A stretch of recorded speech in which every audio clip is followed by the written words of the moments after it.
कर्मचारी भविष्य निधि R block Patna में तीसरा मोर्चा की ओर से लोकसभा चुनाव 2024 के मद्देनजर एक प्रेस कॉन्फ्रेंस आयोजित किया गया। प्रेस कॉन्फ्रेंस को संबोधित करते हुए संयोजक वीबी सिंह ने कहा कि आज देश विषम परिस्थिति से गुजर रहा है। हर तरफ अफरा तफरी की हालत है। नौजवानों के सामने बेरोजगारी की समस्या है। मजदूरों किसानों के सामने उनके रोजगार का संकट है। निजीकरण ने विद्यार्थियों के सामने संकटों का टीला खड़ा कर दिया है। आम लोगों का जीवन इस महंगाई ने दूभर कर दिया है।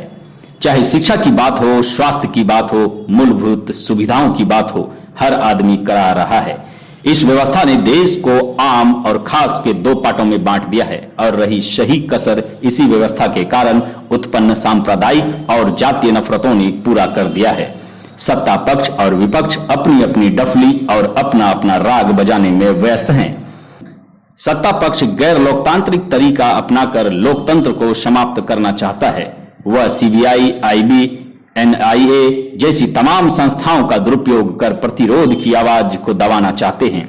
ऐसी स्थिति में तीसरा मोर्चा ने गंभीर संकट से घिरे इस मुल्क को उबारने के लिए व्यापक अभियान चला रखा है और आगामी लोकसभा चुनाव में अपने प्रत्याशियों की लिस्ट तैयार किए हैं।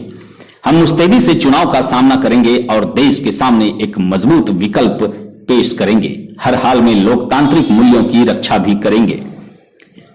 प्रेस कॉन्फ्रेंस में तीसरा मोर्चा के तमाम घटक संगठन की प्रतिनिधि शामिल थे, जिसमें बिहार के 28 जिलों में तीसरा मोर्चा ने अपने प्रत्याशियों को उतारने की घोषणा किया। संयोजक के अलावा प्रेस कॉन्फ्रेंस को मुख्य रूप से भारतीय मोमिन फ्रंट की ओर से प्रिय रंजन प्रसाद, महबूब आलम अंसारी, शोषित समाज दल की ओर से राजवल्लभ सिंह, अखिलेश कुमार, भारतीय युवा एकता शक्ति पार्टी की नेहा सिंह, भारतीय संयुक्त किसान पार्टी के कौशल किशोर सिंह, जन अधिकार पार्टी के उपेंद्र सिंह कुशवाहा, किसान संघर्ष समिति के सिद्धनाथ कुमार, लोकतांत्रिक पार्टी ऑफ इंडिया के संस्थापक डॉक्टर धर्मेंद्र कुमार व बिहार प्रदेश अध्यक्ष डॉक्टर धर्मेंद्र चौधरी, पिंटू चौधरी, शहीद परिवार कल्याण मंच की ओर से डॉक्टर विनय सिंह, लोकतांत्रिक समाजवादी पार्टी के सुखदेव पंडित आदि की गण्यमान्य उपस्थिति रही। Bureau report, STN news Patna.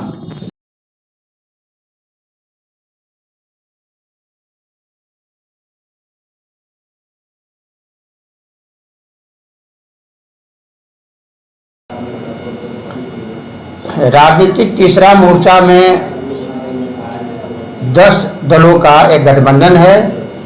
10 दल मिल करके यहाँ पर हम लोग बिहार में और पूरे देश में व्यवस्था परिवर्तन के उद्देश्य से हम लोग एक साथ आए हैं, क्योंकि अभी की जो परिस्थिति है, ऐसा लगता है कि यहाँ पक्ष कौन है विपक्ष कौन है पता ही नहीं चलता है और जितनी भी पार्टियां हैं सब अपना उल्लू सीधा करने में लगा हुआ है। जनता का जो मुद्दा है, जनता का जो सवाल है, इससे दूर तक किसी को कोई मतलब नहीं है।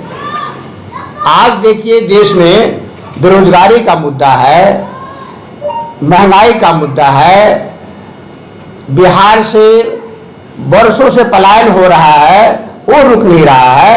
ये सब मुद्दे पर कोई बात नहीं करता है।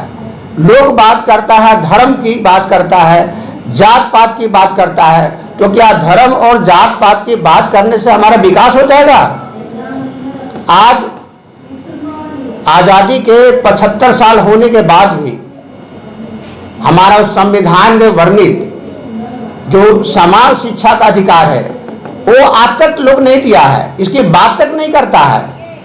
तो हम लोग का एक साझा प्रयास है कि राजनीतिक तीसरा मोर्चा के बैनर तले जितने भी पॉलिटिकल पार्टियां हैं सब लोग हम लोग एक साथ आ रहे हैं और आकर के जो जनता की समस्या है उस समस्या का समाधान कैसे हो इस पर हम लोग मंथन करते हैं। लोकसभा चुनाव सर आ रहा है और उसमें सर आप लोग तीसरा राजनीतिक मोर्चा लेकर आए हैं, कितने सीटों पे सर आप लोग? लोकसभा चुनाव में बिहार में हम लोग 40 सीट पर अपना उम्मीदवार खड़ा कर रहे हैं और देश में भी कई सीटों पर हम लोग प्लानिंग करके उम्मीदवार खड़ा करें। न किसानों की समस्या को कोई सुनने वाला है, न युवाओं की समस्या का कोई सुनने वाला है, न मजदूरों की समस्या का सुनने वाला है। हमारे किसान भाई वर्षों से एमएसपी की बात करते आ रहे हैं, न्यूनतम समर्थन मूल्य की बात करते आ रहे हैं, लेकिन सरकार सुन नहीं रही है। और किसानों के विरोध में 3 काला कानून ला दिया, जिससे किसान और परेशान हो जाए। तो खैर 3 काला कानून तो किसी तरह से सरकार दबाव में आकर के विड्रॉ कर ली है, लेकिन उसकी मंशा आज भी साफ नहीं है। हमारे यहाँ जितने भी कल कारखाने हैं सब बंद है। आप चीनी मिल की बात कर लीजिए, सारा चीनी मिल बंद है, कई लघु उद्योग बंद है, यहाँ पर पलायन रुक नहीं रहा है। लोग आप ट्रेन में देखिएगा तो यहाँ के जो जुआ है ये जैसे लगता है कि जानवर भरा हुआ ट्रेन में वैसे भर के जा रहा है। दिल्ली जा रहा है, पंजाब जा रहा है, राजस्थान जा रहा है, चेन्नई जा रहा है, और वहाँ जा तो रहे हैं लोग, लेकिन वहाँ भी उसको दूसरे नज़र से देखते हैं, नीचे की नज़र से देखते हैं, और उसका वहाँ भी शोषण होता है। लेकिन बर्दाश्त करके यहाँ के जो मजदूर वर्ग है वहाँ जा रहे हैं, क्योंकि सवाल है पापी पेट का सवाल है, पेट भरने के लिए कहीं भी जा रहा है। और मैं एक नई बात बता रहा हूँ, जो हमारे मजदूर भाई, किसान भाई अपने रोजी रोटी के लिए बाहर जा रहे हैं, पहले क्या था कि उनके बाल बच्चे के लिए उच्च शिक्षा के लिए बिहार सरकार जो केंद्र सरकार की योजना है उसके माध्यम से पढ़ाई का पूरा खर्च वहन करती थी। अभी इसी साल 2023 में भारत सरकार ने क्या किया, जो उसका 1 लाख सालाना मिलता था उसको घटा करके 10,000 कर दिया। तो जो बच्चे बाहर पढ़ने वाले बच्चे हैं, जो इंजीनियरिंग में, मेडिकल में, MBA करने वाले बच्चे हैं, क्या वो बच्चे 10,000 में पढ़ लेंगे? ये सरकार की मंशा दर्शाता है। और दूसरी बात मैं कहना चाहता हूं, जो 1 लाख का 10,000 किया, तो बिहार सरकार को कम से कम जो भी है आवाज उठानी चाहिए थी। फिलहाल 10,000 देना चाहिए था। बिहार सरकार ने जले पर नमक छिड़कने का काम किया, वो योजना ही को बंद कर दिया। जब योजना ही बंद किया तो कहानी खत्म हो गई। अब जो हमारे गरीब बच्चे हैं, जो शोषित है, दलित है, पिछड़े वर्ग से आते हैं, वो कहीं भी अपने बच्चों को नहीं पढ़ा सकते हैं बाहर में। एक तो मजबूरी पर वो जाते हैं बाहर में, और उनका बच्चा वहां भी नहीं पढ़ पाएगा। देखिए, सरकार की जो भी योजनाएं हैं आप देखिएगा, ये धरातल पर कोई योजना नहीं है, ये सब खाना पूर्ति हो रहा है, और सब कमीशन का खेल है। कमीशन लेने के चक्कर में कुछ आपको कागज पर काम दिख रहा है, अन्यथा यहाँ के लोगों को उससे कोई फायदा नहीं मिल पा रहा है। तो उसके लिए क्या करेंगे सर आप? जो किसान जो है जिनका उसके रुक रहा है, वो उसके लिए क्या करेंगे? उसके लिए हम लोग आवाज भी उठा रहे हैं, सड़क पर तो आवाज उठा ही रहे हैं, लेकिन हम लोग का एक प्रयास है कि जो सरकार है, गूंगी बहरी सरकार है, जब तक ले हम लोग सदन में नहीं जाएंगे, जब तक ले हम लोग संसद में नहीं जाएंगे, अपनी आवाज को नहीं उठाएंगे, ये गूंगी बहरी सरकार सुनने वाली नहीं है। दूसरी सवाल सर, आप जदयू में बहुत दिन तक सर करता रहे हैं और किसान प्रकोष्ठ के प्रदेश अध्यक्ष भी रहे हैं, यानी कि किसान के बारे में बहुत खूब जानते हैं, बहुत अच्छी तरह से जानते हैं कि उसकी समस्या कितनी बड़ी है और उसकी चुनौती बहुत दिनों से हो रही है। आज तक कोई सरकार उसका समाधान नहीं कर पाया है। इस पे क्या कहते हैं? सरकार की मनसा साफ नहीं है। सरकार कहती है कि यह हम लोग भी जानते हैं कि भारत कृषि प्रधान देश है और किसान और कृषि से ही 70% लोग की जीविका चलती है। लेकिन यहाँ पर मैंने अनुभव किया है कि यहाँ जितने भी पदाधिकारी हैं वे बैठक तो क्या करते हैं, और बैठक करते हैं खाना पीने के लिए 5 स्टार होटल से खाना आता है। तो आप ये बात को समझ लीजिए, क्या किसान 5 स्टार होटल का खाना खाता है? अरे उसको तो रोटी सब्जी मिल जाए वही से पेट भर जाता है। ये सारा कमीशन का खेल है। 5 स्टार होटल से 2,000 का 3,000 का वाउचर बनता है, और लोग वाउचर का सारा खेल है, किसानों को कुछ नहीं मिलता है। तो अभी बिहार के जितने जो किसान हैं जिनकी फसल सूख रही है उनके लिए क्या कहना चाहते हैं? नहीं, सरकार गंभीर ही नहीं है। हाँ, किसानों को आंदोलन करना चाहिए, हम लोग उस आंदोलन के साथ हैं। बिना आंदोलन का, और जब तक ले यहाँ पर सत्ता का परिवर्तन नहीं होगा तब तक यहाँ कोई सुनने वाला नहीं है, कोई समाधान नहीं होगा। इस सरकार से हम लोगों ने उम्मीद एकदम खत्म कर रखा है। इसीलिए हम लोग तीसरा मोर्चा के माध्यम से हम लोग संगठित हो रहे हैं और अपनी आवाज को सदन में और संसद तक पहुंचाएंगे, तभी ही लोगों का कल्याण होगा, ऐसे कल्याण होना नहीं है। तीसरे मोर्चे को लेकर सर क्या गठबंधन या फिर एनडीए में भी जाएंगे? हम लोग ना एनडीए में जाने वाले हैं, न इंडिया जो नया बना है उसमें जाने वाले हैं, क्योंकि दोनों को हम लोग दे चुके हैं। एक सांप नाथ है, एक नागनाथ है। जनता का भला कोई नहीं कर सकता है, इसलिए हम लोग स्वतंत्र मोर्चा बनाए हैं। हम लोग को कहीं जाने का सवाल ही नहीं उठता है। हम लोग जनता के साथ हैं और जनता के लिए लड़ते रहेंगे। सर अपना परिचय बताएंगे। मेरा नाम वीबी सिंह है, मैं राजनीतिक तीसरा मोर्चा का संयोजक हूँ।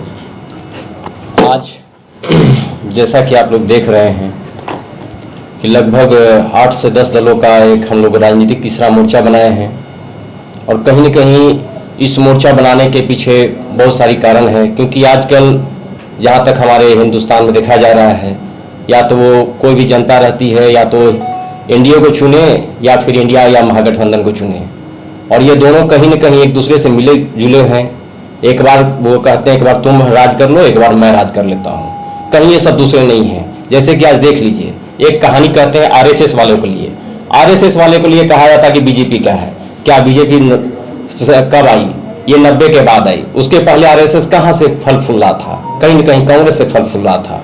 इसीलिए ये जनता को बेवकूफ जो बना रहे हैं, और हमारी भोली भाली जनता जो है अभी तक वो समझती है, सब कुछ जानती है, लेकिन आखिर करे तो क्या करे? कहीं न कहीं वो या तो महागठबंधन या फिर एनडीए को ही वोट देने के लिए विवश हो रही है। और इसी व्यवस्था को दूर करने के लिए हम लोगों ने सारे दल जो भी हैं यहाँ बैठे हुए हैं, एक नई सोच के साथ कि हम लोग उस जनता के नया ऑप्शन देंगे, उन्हें एक नया रास्ता देने का काम कर रहे हैं, कि ताकि ये दोनों को उखाड़ फेंक कर, और एक जो यहाँ पे है जैसे महंगाई की मुद्दे हो गई, बेरोजगारी की मुद्दा हो गई, या फिर धर्म के नाम पे एक दूसरे को लड़ाने का मुद्दा हो गया, या फिर कहीं अगर कुछ इन लोग को विपक्ष में कोई अगर बात करता है तो ईडी से सीबीआई से ये लोग से कहीं ना कहीं लोग को प्रताड़ना करने की बात आ गई। ये सबसे दूर करके और एक स्वच्छ सरकार जिसमें कि शिक्षा का व्यवस्था बराबर हो, एक गरीबों का सम्मान बराबर हो। आज बिहार में ही देख रहे हैं, यहाँ पे शराब के नाम पे यहाँ पे जितने गरीबों को जेल भेजा जा रहा है, 100 में 100% गरीब ही जेल जा रहे हैं। आखिर ये कौन सा आप नीति बनाते हैं?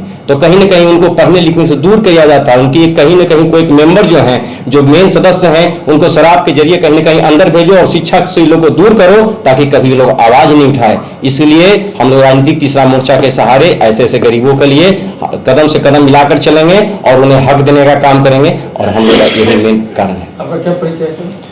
मेरा नाम डॉक्टर धर्मेंद्र कुमार, लोकतांत्रिक पार्टी ऑफ इंडिया संस्थापक। बिहार का प्रदेश अध्यक्ष हैं सर, राजनीतिक तीसरा मोर्चा को लेकर आए हैं लोकसभा चुनाव में, इस पे सर क्या कहना चाहेंगे? राजनीतिक तीसरा मोर्चा आज हमारे बिहार में कोई जानता नहीं था, और अगर कोई मोर्चा है तो वो राजनीतिक तीसरा मोर्चा है। बिहार में पहला मोर्चा दूसरा मोर्चा बना है और सारा मोर्चा फेल हो गया है। इसलिए तीसरा मोर्चा जो हम लोग उनको बना है, ये बहुत मजबूत हालत में रहेगा, और मजबूती के साथ हम लोग बिहार में काम कर रहे हैं। मजबूती के साथ हम लोग बिहार में लोकसभा का चुनाव लड़ेंगे, विधानसभा की भी तैयारी चल रही है।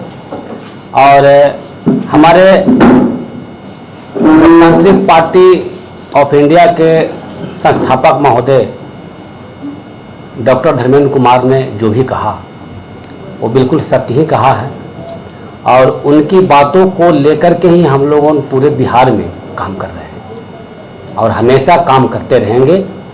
इसके लिए मैं अपने सारे अधिकारियों को बिहार में लगा चुका हूं, और जगह जगह पर जिला बाई जिला लोग काम कर रहे हैं। यहाँ तक कि हम लोग पंचायत स्तर तक काम कर रहे हैं। बिहार के गरीब गुरबों जनता के लिए सर आप लोग क्या कर रहे हैं? बिहार का जनता की भलाई के लिए ही हम लोग ये बनाए हैं थर्ड फ्रंट, जिसका नाम है तीसरा मोर्चा, और गरीबों के लिए हम लोग व्यवस्था में लगे हुए हैं। उसकी पढ़ाई कैसे अच्छा ढंग से हो, उसका खाने रहने का व्यवस्था कैसे हो, ये सारी बातों पर हम लोग उनको पॉलिटिकल पार्टी जितने भी हैं बैठ के हम लोग बातचीत कर रहे हैं इस पर, और इस पर पूरी तरह से निर्णय लेने के बाद फिर से आप लोगों को सूचना दे दिया जाएगा। आज का बैठक का जो मुख्य उद्देश्य था उसमें 2-3 पहलू जो कि हैं उसको थोड़ा आज का बैठक का मुख्य उद्देश्य है सर, हम लोग थर्ड फ्रंट तीसरा मोर्चा जो बना है, इसमें सारी पार्टियों को बुला करके सीटों को घोषणा करना था। लगभग हमारे अध्यक्ष महोदय ने बताया है कि 20 से 25 सीट हम लोग अभी तक क्लियर कर चुके हैं और 5-7 दिन 10 दिन और लगेंगे, लेकिन हम लोग 400 पर चुनाव लड़ेंगे। क्या राजनीतिक तीसरा मोर्चा जो है एक बिहार क्षेत्र में या प्रदेश में एक नया राजनीतिक का मोड़ देने का प्रयास चल रहा है या कुछ? प्रयास चल नहीं रहा है, हम लोग प्रयास कर रहे हैं, चलना है वो अलग चीज़ है। और इस पर हम लोग प्रयास इतना चल रहा है कि कहीं ना कहीं से हम लोग खराब उतरेंगे। मूलभूत समस्याओं में हमारे जो प्रांत के जो भी समस्याएं हैं उसमें से सबसे पहले किन समस्याओं को आप समाज में लेकर काम करने का प्रयास? हम लोग शिक्षा पर काम कर रहे हैं। शिक्षा बहुत मूल चीज़ है और हम लोगों को जितने भी गरीब गुरबा लोग हैं, चाहे कोई भी कास्ट का हो, कोई भी जाति का हो, उनको हम लोग शिक्षा में आगे बढ़ाने का काम कर रहे हैं ताकि पढ़े लिखे। सरकार तो यही चाहता है कि ये लोग जो है गूंगा बहरा की तरह रहे और हम इसका फ़ायदा उठाते रहें। अभी वर्तमान में जिस प्रकार से देखा जा रहा है कि बिहार में अधिकांश रूप से जो राजनीति का जो बहुमूल्य क्षेत्र जो चल रहा है वो जातिवाद पे चल रहा है, तो उसको आपकी तीसरा मोर्चा के द्वारा किस प्रकार से प्रतिकार करने का प्रयास किया जाएगा? हम लोग मोर्चा के बैनर तले काम कर रहे हैं। जातिगत जो बात रह गई वो तो भाई चाचा भतीजा का काम है, हम लोगों को ऐसा काम नहीं है। वो लोग चाचा हैं भतीजा हैं, वही लोग अपना जाति को जो है लेकर के चलते हैं, लेकर के चल रहे हैं। तीसरा मोर्चा भी कह रही है कि हम शिक्षा पे काम कर रहे हैं और माननीय उपेंद्र कुशवाहा जी कह रहे हैं हम शिक्षा पे काम कर रहे हैं, तो और यहाँ बिहार सरकार भी करे शिक्षा नीति को बदलेंगे, के पाठक बहुत कड़ाई किए हुए हैं, ऐसा तमाम सवाल है। तो आपका शिक्षा पर जो काम कर रहे हैं कितना सफल होगा समाज में? सबसे पहले बात है सर कि शिक्षा पर वो लोग कह रहे हैं, उनकी सारी भाषाएं किताबी है, कुछ नहीं है कहीं पे, सिर्फ और सिर्फ किताबी भाषा उनका चलता है और उसी का फ़ायदा उठा रहे हैं। आज देख लीजिए जगह जगह पे जितने कॉलेज वगैरह थे, आप हाजीपुर चले जाइए, वहाँ देखिए जितना कॉलेज है सब बंद हो गया। तो शिक्षा में कहाँ काम कर रहे हैं वो तो सिर्फ और सिर्फ अपना फ़ायदा उठा रहे हैं, लोगों को लुल्हा बहरा खाना बना करके काम कर रहे हैं। किसी तरह मेन मुद्दा यही सर, किसी तरह लोगों को झाँप पोत के रखो, वो देहावत कहावत कहा जाता है, और इस पर हम राज करते रहें, बाकी कुछ नहीं इनका काम है। के पाठक बिहार में। आपका शुभ नाम? मेरा नाम डॉक्टर धर्मेंद्र चौधरी हुआ, लोकतांत्रिक पार्टी ऑफ इंडिया के प्रदेश अध्यक्ष हूँ। तीसरा मोर्चा की बैठक आज हुई थी सर, क्या इसका निर्णय लिया गया? तीसरा मोर्चा की बैठक आज हुई, उसमें मोर्चा के सभी दल के साथियों ने बिहार के सभी लोकसभा क्षेत्रों पर चुनाव लड़ने की बात पर विचार विमर्श हुआ, जिसमें करीब करीब 28 लोकसभा क्षेत्र को चिन्हित कर लिया गया है। बाकी जो और बचे हैं उन पर अगले जो बैठक होगी मोर्चा का उसमें चिन्हित करके और घोषित कर दिया जाएगा। तो शिक्षा के सवाल को थोड़ा सा आप लोग कह रहे थे, मैं कहना और चाहता हूँ कि बिहार सरकार की जो शिक्षा चल रही है उसमें 5वीं तक के जो बच्चे पढ़ते हैं उनके 2 अंकों तक के घटाव की भी जो है जानकारी सही ढंग से नहीं हो पाता है। तो यह शिक्षा को दर्शाता है कि शिक्षा जो है से कितना गुणवत्तापूर्ण है। और हम लोग चाहते हैं कि सारी शिक्षा निःशुल्क हो, एक तरह का हो, मानववादी हो और वैज्ञानिक विचारधारा से ओतप्रोत हो। देश में किसी भी तरह का शिक्षा में अंधविश्वास की उसमें रूपरेखा कहीं नहीं हो और समाज हित में भला के रूप में शिक्षा जो है से बच्चों को दिया जाए, यह शिक्षा का मूल उद्देश्य होना चाहिए। क्या परिचय है सर आपका? मैं राजवल्लभ सिंह, राष्ट्रीय उपाध्यक्ष शोषित समाज का। मोर्चा की आज बैठक हुई, इसमें क्या निर्णय लिया गया और कौन सा महत्वपूर्ण लोकसभा चुनाव है जिसपे आपके उम्मीदवार खड़ा उतरेंगे? मेरा यही क्षेत्र का आज घोषणा होगा जी, कौन कौन क्षेत्र से लड़ा जाएगा जी। और तो मेरा है आरा बक्सर, हाँ, और मैं भारतीय युवा एकता शक्ति पार्टी और राष्ट्रीय अध्यक्ष नेहा सिंह। और मैं जैसे किसान पे बोलना चाहती हूँ कि अभी किसान तो एक देखे एक आदमी धान के खेत में लोट लोट के बहुत रो रहा था, और सूखा इतना पड़ा है, दरारें पड़े हैं खेतों में। अब हमारे देश के लिए इम्पोर्टेंट सबसे ज़्यादा ज़रूरी है किसान और जवान ये दोनों पे चल रहा है। हमारा देश सुरक्षित है, हमारा इंसान सुरक्षित है, कि इनको बचाना बहुत ज़रूरी है। और तीसरा में इसलिए कि देखिए, अब कोई सोना चांदी कितना अमीर हो, सोना चांदी तो खाएगा नहीं, खाएगा या अनाज ही। अब उसी किसान का बेटा जवान है जो कि रोज जाके कल ही 4 शहीद हुए हैं। तो ये सबको सरकार को देखना चाहिए कि हमारा एक नारा है कि एकता ही हमारा संकल्प है और शिक्षा ही हमारा विकल्प है। जो पढ़ेंगे लिखेंगे, अगर बच्चे, अगला पीढ़ी हमारा देश के लिए अगला पीढ़ी हमारा भविष्य है। मैडम, आप एक सवाल किए, किसान खेतों में लौट कर रो रहे थे, तो उस किसान जो लौट रहे थे उनके लिए पार्टी आपकी क्या कर रही है? अब अभी तो हम लोग का सरकार है नहीं, हम लोग तो नहीं कुछ कर पाएंगे। हम लोग तो आवाज उठाएंगे, आगे हमारी पार्टी आएगी तो हम मदद करेंगे। और तीसरा बात कि हमको ये चाहिए कि किसान संसद में किसान आयोग भी बनना चाहिए, कृषि आयोग बनना चाहिए। ये बहुत जरूरी है ताकि किसानों का मुद्दा उठा सके संसद में।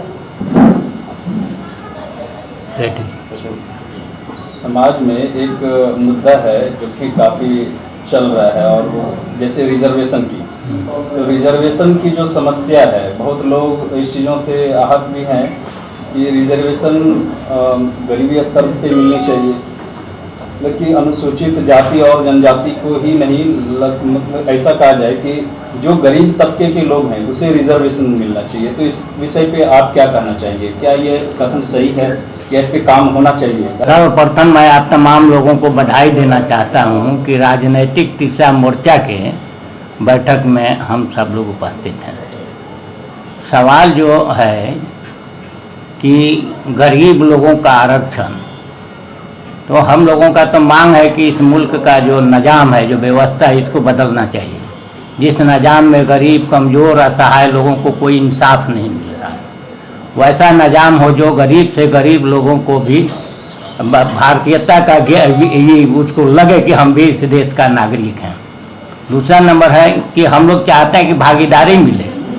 भारत के अंदर जातीय आधारित देश है भारत, जाति के आधार पर हम लोग बटे हुए हैं, तो जाति के आधार पर गरीब को हक मिले।